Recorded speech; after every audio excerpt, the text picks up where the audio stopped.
Hello everyone, welcome to class 11th physics classes. इस video का topic है applications of dimensions. Dimensions की क्या एप्लीकेशन होती है, डायमेंशंस को कैसे यूज करते हैं। पहली एप्लीकेशन है to check the correctness of a formula. एक फार्मूला सही है या नहीं है, इसको हम डायमेंशन से चेक कर सकते हैं। तो इसका एग्जांपल लेते हैं, कैसे हम इसको एक्सप्लेन करते हैं। एग्जांपल जैसे एक फार्मूला है half M V square equals to M G H. हमने चेक करना है कि ये सही है या नहीं है, ये दोनों इक्वल हैं या नहीं है। तो हम क्या करते हैं, एक लिमिटेशन होती है डायमेंशन की, वो कांस्टेंट क्वांटिटी की वैल्यू नहीं बताता है, वो ट्रिग्नोमेट्रिक फंक्शन के बारे में कुछ नहीं बताता है, वो एक्सपोनेंशियल फंक्शन के बारे में कुछ नहीं बताता है, मतलब ई की पावर एक्स के टर्म्स में जो भी होंगे उसके बारे में कुछ नहीं बताता। तो हम इसकी कोई डायमेंशन नहीं होगी, इसलिए इसको छोड़ देते हैं। बाकी हम दोनों साइड की डायमेंशंस को रखेंगे। अगर वो इक्वल आ गई तो ये जो फॉर्मूला है ये डायमेंशनली करेक्ट है। तो ये मास है, ये वेलोसिटी है, ये मास, एक्सेलरेशन और हाइट लेंथ है।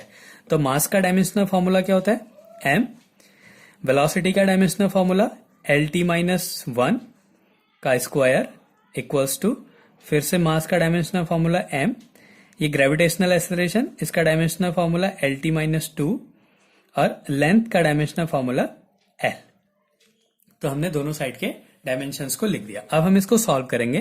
तो हम अगर इसको सॉल्व करें तो ये हो गया एम एल स्क्वायर टी की पावर माइनस टू। तो जो राइट साइड है, जो लेफ्ट साइड है, उसकी डायमेंशन क्या आ गया, M L square T minus two. ऐसे ही यहां पे सॉल्व करें तो एम, एक एल यहां है, एक एल ये है, L square T minus two. तो दोनों साइड की जो डायमेंशंस हैं वो इक्वल हैं, दोनों डायमेंशनल फॉर्मूला सेम है, इसलिए ये डायमेंशनली करेक्ट है। तो ऐसे हम चेक कर सकते हैं कि कोई फॉर्मूला डायमेंशनली करेक्ट है या नहीं है। ऐसे ही हम एक दूसरी इक्वेशन लेते हैं एफ, ये पहला एग्जांपल था। दूसरा एग्जांपल लेते हैं F equals to M V square upon R. ये एक फॉर्मूला है जहां पे एफ फोर्स है, एम मास है, वी वेलोसिटी है और आर रेडियस है। हमने चेक करना है कि डायमेंशनली करेक्ट है या नहीं है। तो हम दोनों साइड के डायमेंशंस को लिखेंगे, डायमेंशनल फॉर्मूला लिखेंगे। तो एफ का डायमेंशनल, एफ फोर्स का डायमेंशनल फॉर्मूला होता है M L T minus two. हम डायमेंशंस को तभी सॉल्व कर सकते हैं जब तक हमें उनकी डायमेंशनल फॉर्मूले याद ना हो। अगर हमें डायमेंशनल फॉर्मूला याद नहीं है तो हम डायमेंशंस को सॉल्व नहीं कर सकते हैं। ये हो गया मास का dimensional formula M. V velocity का डायमेंशनल फॉर्मूला होता है एल टी माइनस वन का स्क्वायर अपॉन आर लेंथ है, लेंथ का फॉर्मूला, डायमेंशनल फॉर्मूला एल होता है। तो इधर का तो पूरा सॉल्व है, हमने राइट साइड को सॉल्व करना है। तो एम, ये हो गया L square T minus two upon L. तो इससे कैंसिल हो गया तो बचा M L T minus two. तो जो लेफ्ट साइड की डायमेंशन है वो राइट साइड की डायमेंशन के इक्वल है, इसलिए ये डायमेंशनली करेक्ट है। ये इसकी पहली एप्लीकेशन हो गई। दूसरा होता है to convert one system into another's. एक सिस्टम को दूसरे सिस्टम में कन्वर्ट करना। इसका सेकेंड एप्लीकेशन है to convert one system into another. एक सिस्टम को दूसरे सिस्टम में हम डायमेंशन से कैसे कन्वर्ट करते हैं इसके बारे में देखना।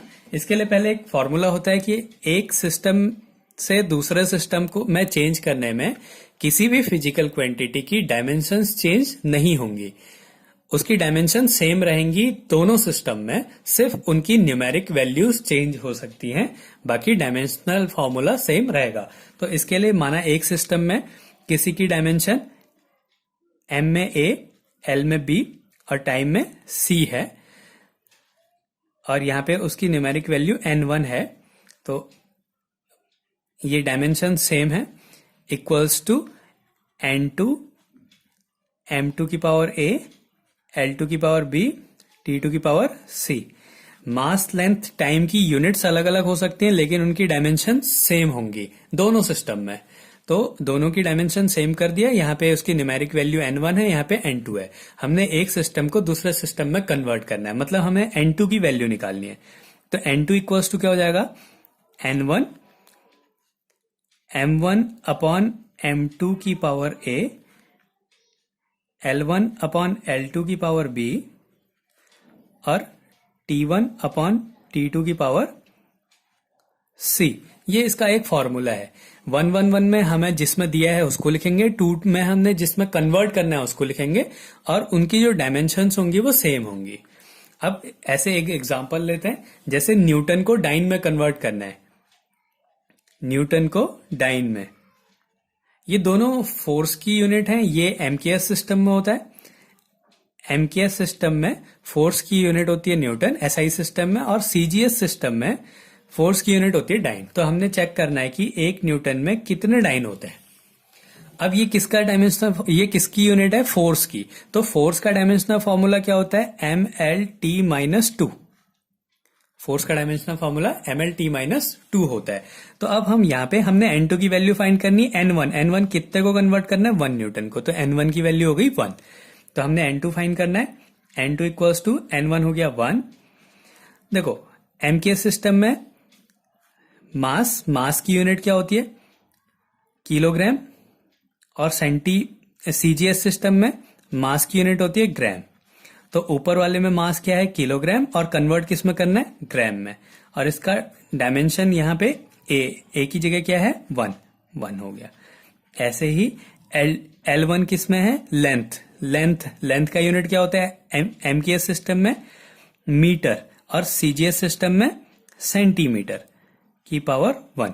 ये एमकेएस सिस्टम है, मीटर किलोग्राम सेकंड, मास की यूनिट, लेंथ की यूनिट मीटर, मास की यूनिट किलोग्राम, टाइम की यूनिट सेकंड। ऐसे ही सेंटीमीटर, ग्राम, सेकंड, और टाइम की दोनों में सेकंड होती है। सेकंड अपॉन सेकंड की पावर -2। तो ये कैंसिल हो गया। अब हमने कन्वर्ट कर देना है। किलोग्राम को किस में कन्वर्ट करना है? ग्राम में कन्वर्ट करना है। तो ये हो गया 1000 gram upon gram into metre को किस में कन्वर्ट करना है? सेंटीमीटर में। तो 100 सेंटीमीटर अपॉन सेंटीमीटर। ये कैंसिल हो गया। तो N2 की जो वैल्यू आ गई वो आ गई 3 + 2 5, 10⁵ मतलब 1 न्यूटन में 10⁵ डाइन होते हैं। एक और एग्जांपल ले लेते हैं। जूल को अर्ग में कन्वर्ट करना है। ये दूसरा एग्जांपल है। ये पहला था, जूल को अर्ग में कन्वर्ट करना है। कितने अर्ग होते हैं? 1 जूल में कितने अर्ग होते हैं, ये हमें कन्वर्ट करना है। अब जूल होता है वर्क की यूनिट। जूल किसकी यूनिट है? वर्क की यूनिट है। ये एमकेएस सिस्टम है।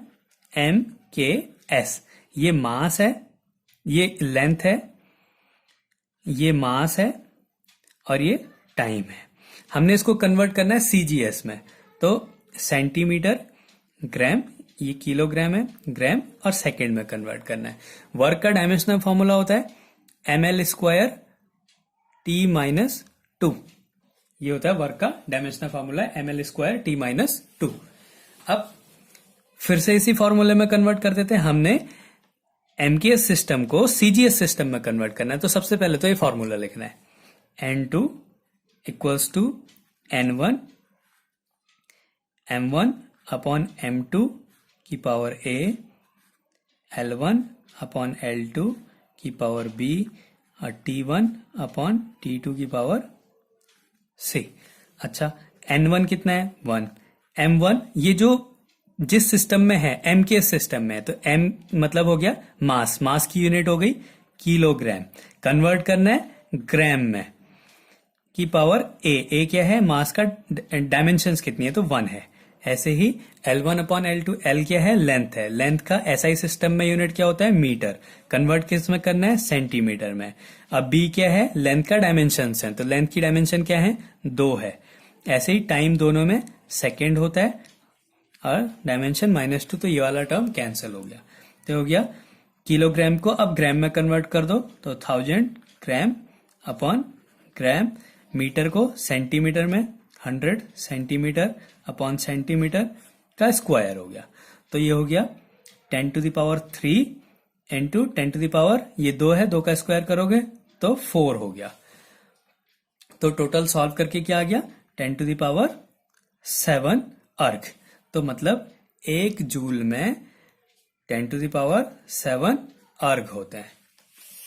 इस तरीके से हम एक सिस्टम को दूसरे सिस्टम में कन्वर्ट करते हैं। करना क्या है, सीधे सीधे एक फॉर्मूला है m1 अपॉन m2। m1 जिस सिस्टम में दिए हैं m1 l1 t1 और m2 l2 t2 जिस सिस्टम में कन्वर्ट करना है। ये चेंज हो सकते हैं, यहाँ पे किलोग्राम था, यहाँ पे ग्राम था, लेकिन डायमेंशंस कभी चेंज नहीं होती हैं एक सिस्टम को दूसरे सिस्टम में कन्वर्ट करने पे। तो दो एप्लीकेशन हो गई, to check the correctness of a formula, हम चेक करते हैं कि कैसे कोई फार्मूला सही है या नहीं है डायमेंशंस से। फिर दूसरा होता है to convert one system into another. तीसरा होता है to find the relation between different physical quantities. तीसरा एप्लीकेशन है to find the relation between different physical quantities. To find the relation between different physical quantities।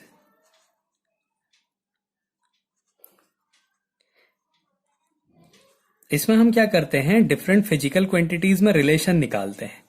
जैसे एक question है, इसमें हमें दिया होगा कि एक क्वांटिटी किसी दूसरी क्वांटिटीज पर डिपेंड करती है, उसका फॉर्मूला फाइंड करो। तो जैसे एक क्वेश्चन है, माना एक बॉडी सर्कुलर मोशन में है, एक बॉडी सर्कुलर मोशन में है, एक बॉडी है, इस बॉडी का मास m है और इसकी रेडियस r है, और इस बॉडी की जो वेलोसिटी है वो v है। इस पे एक सेंट्रीपिटल फोर्स F लगता है।